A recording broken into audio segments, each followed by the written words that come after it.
Alors, elle dit, Merci Martin. Martin. Bonjour tout le monde. Donc, comme Jordan vous a dit, aujourd'hui on va lire le livre Merci Martin. Comment les mots magiques peuvent régler bien des problèmes. Eh oui. Et en plus, il a dit t'étais très Mathieu. Eh oui, ça c'est les mots magiques. C'est s'il te plaît, Et merci. merci. Parce que il faut être poli. Et du coup, dans l'histoire, on va savoir pourquoi le fait d'être poli, de parler calmement et gentiment, eh ben, qu'est-ce que ça va rapporter? D'accord? On commence? Oui. Allez, on y va. Il était une fois un fermier dont la femme s'appelait Eva, le fils Aimé et le vieil âne Martin. Chaque jour de marché, le fermier chargeait maïs, pommes de terre, carottes et citrouilles sur le dos robuste de sa vieille bourrique et lui faisait grimper la colline.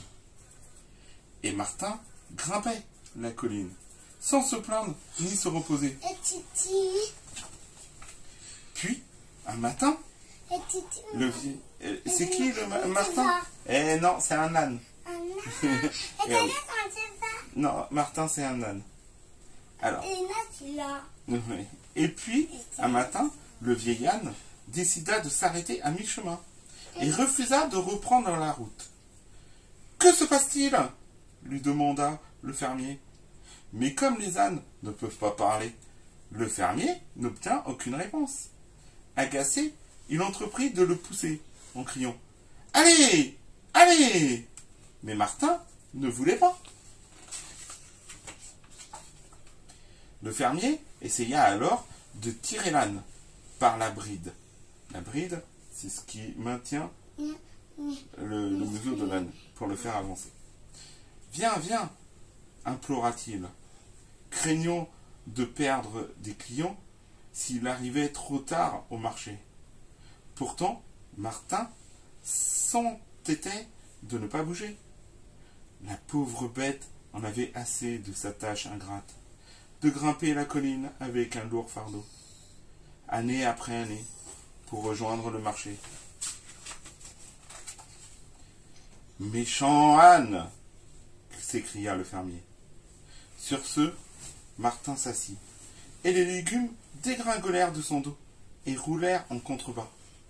Furieux, le fermier se mit à chercher un bâton pour battre l'âne obstiné. Je vais compter jusqu'à 10. Et si tu refuses toujours de te lever, je te ferai goûter de ça. Le gronda le fermier en lui montrant la branche qu'il avait ramassée. Puis, il se mit à compter. 1, 2, 3, 4, Vas-y. 5, 6, 7, 8. Non, on s'arrête à 7. En bas de la colline, Eva, la femme du fermier, avait assisté à toute la scène. Elle appela son fils Aimé. « S'il te plaît, lui, dit-elle, veux-tu bien aller aider ton père avec Martin ?»« Oui, maman, répondit Aimé. Merci, mon fils, dit sa maman. Le petit garçon partit directement rejoindre son papa. Après 7, il y avait quoi? Oui. Et après 8? 9. Ouais. Le fermier continuait de compter. Et après 9, c'est 10. Mais l'âne, ne sachant pas compter, Martin ne comprenait pas ce que cela signifiait. À 10, le fermier bandit son bâton. Il allait l'abattre quand le petit garçon s'écria « Papa, s'il te plaît, ne tape pas Martin !» Le vieil âne était heureux de voir Aimé. Lentement, le fermier abaissa son bras et regarda son fils, murmurer quelque chose à l'oreille de Martin. Immédiatement, le vieil âne se remit debout. Le fermier était stupéfait. « Qu'as-tu dit à ce paresseux borné pour qu'il accepte de lever son gros derrière ?» demanda-t-il.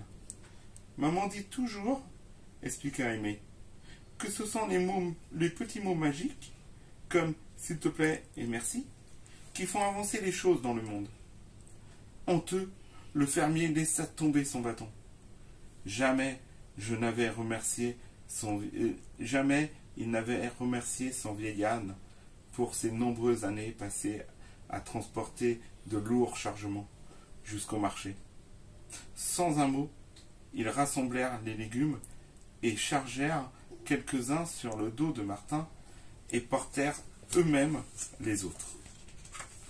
Mais pas le latin. Au marché, ils étalèrent leur maïs, leurs pommes de terre, leurs carottes et leurs citrouilles, à l'ombre d'un arbre, tandis que le vieil âne, fatigué, allait paître quelques touffes d'herbes voisines.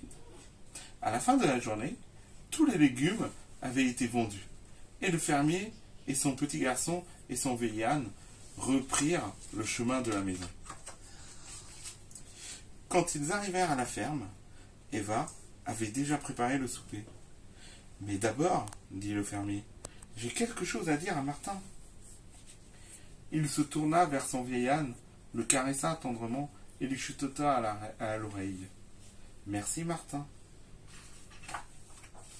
Et voilà. Il remercia son âne.